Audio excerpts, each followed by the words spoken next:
7 fakta mencekam film Pengabdi Setan 2. Artikel ini mengandung bocoran film yang bisa aja mengganggu buat lo yang belum nonton. Sejak film Danur tahun 2017 sukses, para pelaku industri film horor dalam negeri makin tertantang buat membangkitkan kembali film horor Indonesia. Salah satunya adalah Joko Anwar yang sukses ngegarap film horor remake berjudul Pengabdi Setan. Kabar baiknya, karya Joko ini menuai reaksi positif dari para penikmat film Indonesia. Film yang diadaptasi dari film berjudul sama asal keluaran 1982 ini bisa dibilang jati barometer baru industri film.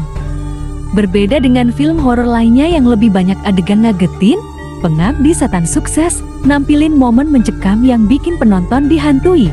Bahkan, setelah keluar dari bioskop, kengerian terus terbayang sampai rumah. Nyatanya, kengerian gak hanya terlihat pada filmnya.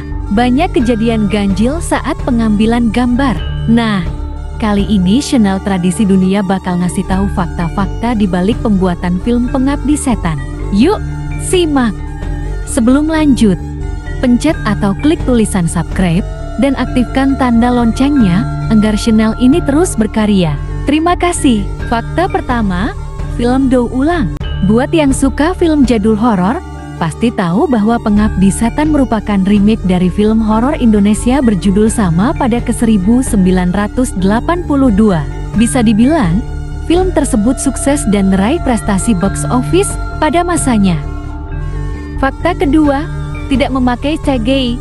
Menariknya, saat ngegarap film ini, Joko nggak ingin menggunakan teknologi CGI biar ngasih efek seram yang lebih nyata. Sineas asal Medan ini menggunakan practical effect, salah satunya penggunaan make up. Joko menyiapkan practical effect yang lebih alami. Selain make up, penataan cahaya pun dibikin seadanya aja, supaya unsur horor yang ditampilin lebih nyata. Luka dan efek seramnya dibuat terasa alami. Apalagi, syutingnya 70% dilakuin pada malam hari. Selain itu, wilayah syuting pun benar-benar dijaga dan gak ngelibatin banyak masyarakat ataupun kru produksi. Selain itu, demi menciptakan efek sepi dan seram yang terasa nyata, penghayatan alami dari para pemain jadi andalan. Fakta ketiga, pemilihan pemain yang selektif. Keseriusan Joko juga terlihat saat proses pemilihan pemain yang selektif banget. Bahkan, pencarian dilakuin hampir selama 3 bulan. Hal ini bertujuan karakter pemain film remake tersebut terkesan mirip dengan karakter pemain versi film jadul. Pemilihan pemain utama merupakan salah satu proses yang cukup panjang dalam produksi film ini. Untuk setiap karakter, tim casting mengaudisi kurang lebih 30 orang.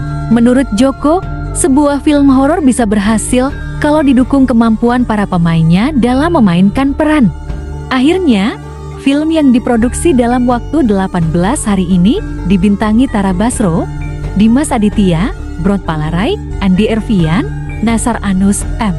Adsyiat, Ayu Laksmi, Ali Lutan, Egi Fedli, dan Arswendi Bening Suara.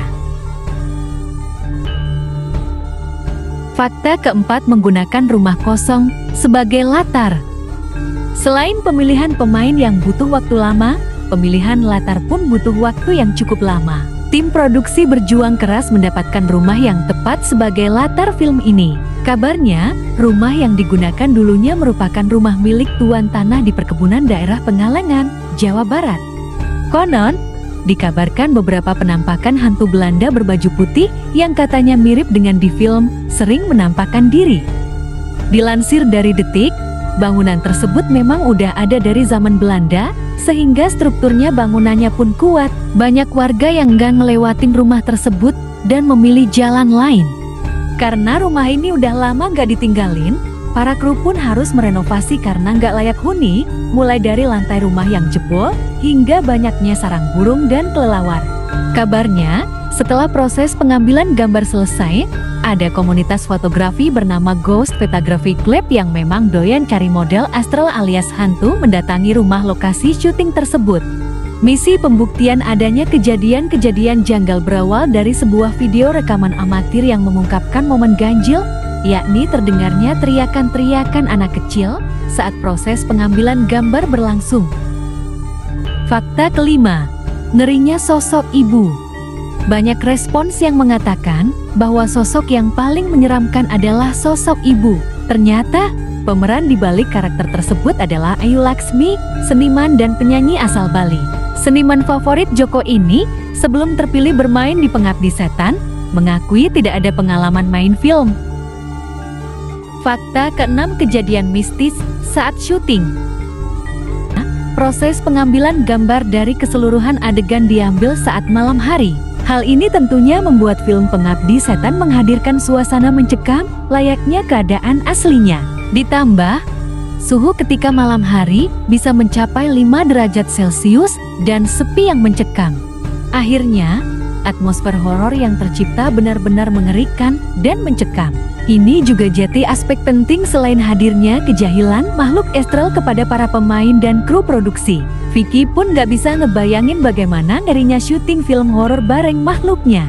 Selain itu, yang paling menyeramkan adalah suara yang diduga berasal dari makhluk astral yang gak sengaja terekam dalam sebuah video. Kalau pengen tahu lebih lanjut, lo bisa tonton vlog Raditya Dika bersama Joko yang menceritakan kronologinya. Fakta ke-7, ambisi sang sutradara. Joko butuh waktu yang lama, hampir 10 tahun buat ngiyakinin rumah produksi Rapi Films supaya ngasih kesempatan dirinya buat menyutradarai remake film Pengabdi Setan. Hal ini dilakuin oleh Joko karena dia begitu tertarik menyuguhkan kembali Pengabdi Setan. Dia sendiri sangat menggemari film aslinya. Sejak nonton film Pengabdi Setan, gua jadi pengen bikin film horor. Gua jadi cinta sama film horor. Gua benar-benar ngerasain kenikmatan nonton. Makanya, gua mau ngasih efek kayak begitu ke penonton. Nah, itulah fakta kengerian di balik proses produksi film Pengabdi Setan. Kalau pengen makin dibikin ngeri, lo harus nonton film ini.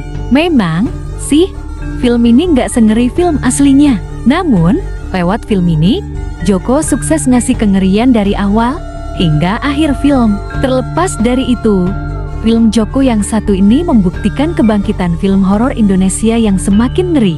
Tentunya, tanpa ada adegan vulgar yang sempat bikin citra film horor dalam negeri jadi dipandang sebelah mata. Demikian ulasan tentang 7 fakta mencekam film Pengabdi Setan, bagian kedua. Jika ada info lain, silakan komen di kolom komen yang ada. Untuk mengikuti kisah lainnya di channel ini, cukup dengan subscribe, like, komen, dan share serta aktifkan tanda loncengnya.